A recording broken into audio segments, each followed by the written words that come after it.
पूरे देश में लोकसभा चुनाव के सियासी संग्राम की रस्साकशी के बीच सत्ता और विपक्षी दलों की लड़ाई तेज होती जा रही है। जहां भाजपा राष्ट्रवाद और धर्म के मुद्दे को लेकर चुनावी रण की गोटियां बिछा रही है, तो वहीं कांग्रेस भी सामाजिक न्याय की वकालत और महंगाई बेरोजगारी के मुद्दे पर सरकार को घेरने की रणनीति पर चल रही है। दूसरे दल भी कई मुद्दों पर सरकार को घेरते नजर आ रहे हैं। सामाजिक न्याय की वकालत और सत्ता पक्ष के विरोध की मुखरता ने कांग्रेस के प्रति सियासी आकर्षण बढ़ा दिया है। यही वजह है कि सपा बसपा समेत विभिन्न राजनीतिक दलों के नेता अब धीरे धीरे कांग्रेस की ओर कदम बढ़ा रहे हैं। सपा संस्थापक मुलायम सिंह यादव के निधन के बाद सपा के कई दिग्गज नेताओं की नई पीढ़ियां कांग्रेस का हाथ थामने के लिए तैयार हैं। लखीमपुर के रवि वर्मा जैसे कुछ एक और दिग्गज नेताओं ने कांग्रेस की सदस्यता भी ले ली है। दरअसल राष्ट्रीय स्तर पर भाजपा की खिलाफत करने वाले नेताओं को कांग्रेस में अपना सियासी भविष्य सुरक्षित दिखाई दे रहा है। लोकसभा चुनाव की रणभेरी बजने से पहले उत्तर प्रदेश की सियासत में हलचल दिखाई दे रही है। विपक्षी दलों के नेता एक के बाद एक करके कांग्रेस का दामन थाम रहे हैं। इसमें सर्वाधिक संख्या सपाइयों की है। हाल ही में सपा से ताल्लुक रखने वाले पूर्व विधायक और सांसदों में राकेश राठौर, इमरान मसूद, गयादीन अनुरागी, पशुपतिनाथ राय, पूर्व सांसद रवि प्रकाश वर्मा के अलावा ओमवीर, अहमद हमीद, छात्र नेता दिनेश यादव समेत तमाम लोगों ने महीने भर के भीतर ही कांग्रेस की सदस्यता ले ली है। यह सिलसिला लगातार जारी है। कई नेता लगातार कांग्रेस के वरिष्ठ नेताओं के संपर्क में हैं। माना जा रहा है कि लोकसभा चुनाव से पहले ही इन नेताओं का कांग्रेस का हाथ थामना तय है। राजनीतिक रणनीतिकार इसकी अलग अलग वजह बताते हैं। ज्यादातर का मानना है कि विपक्षी राजनीति में सपा अध्यक्ष अखिलेश यादव की अपेक्षा राहुल प्रियंका गांधी के प्रति आकर्षण बढ़ा है।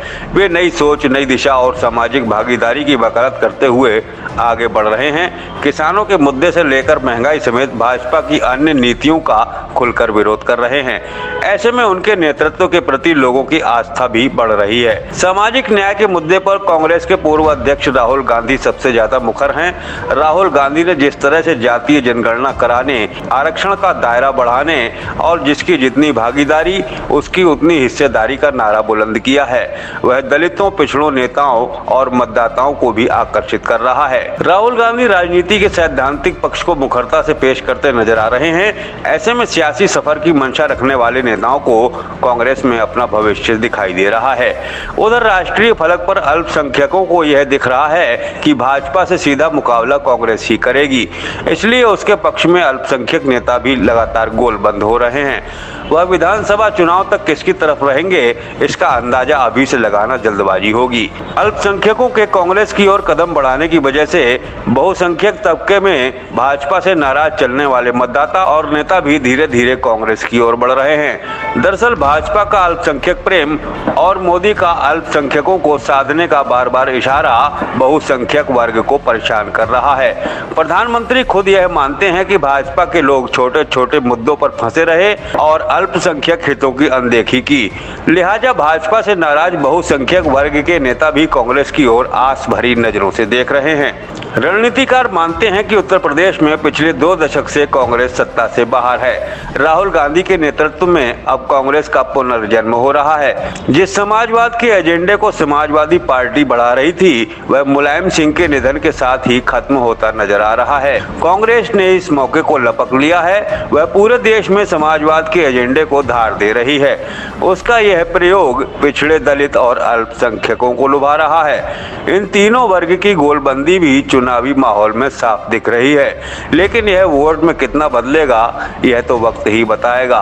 दूसरी तरफ आंकड़ों का बड़ा हिस्सा पहले से ही कांग्रेस का रहा है, जो देर सवेर वापस लौट सकता है। यही वजह है कि तमाम नेताओं को कांग्रेस में अपना सियासी भविष्य दिख रहा है। वे कांग्रेस की ओर कदम बढ़ा रहे हैं। वहीं सपा के तमाम नेता मुलायम सिंह के नजदीकी रहे हैं। वे तत्कालीन वक्त के हिसाब से अभी भी पार्टी पर अपना हक जताते हैं, जबकि समाजवादी पार्टी का नया नेतृत्व कारपोरेट कल्चर की तर्ज पर काम कर रहा है।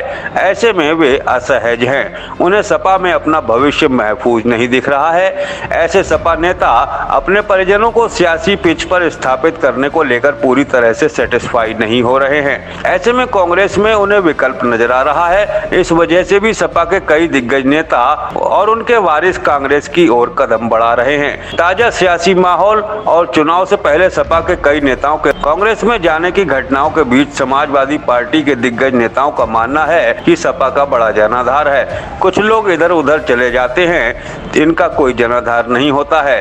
इससे पार्टी के वोट बैंक पर कोई फर्क नहीं पड़ेगा। भले ही समाजवादी पार्टी इंडिया गठबंधन के तहत उत्तर प्रदेश में लोकसभा चुनाव लड़ने की रणनीति पर आगे बढ़ रही है, लेकिन इन सियासी हालातों से साफ है कि कांग्रेस उत्तर प्रदेश में सपा और उसके जैसे दूसरे दलों में सेंध लगाने में कोई कसर नहीं छोड़ रही है। ऐसे में संभावना है कि लोकसभा चुनाव में उतरने से पहले ही समाजवादी पार्टी अपने कई और दिग्गज नेताओं को खो दे। अगर यही हालात रहे तो सपा को लोकसभा चुनाव में भारी सियासी नुकसान उठाना पड़ सकता है, जिसका असर 2027 के विधानसभा चुनाव में भी साफ देखने को मिलने की पूरी संभावना है।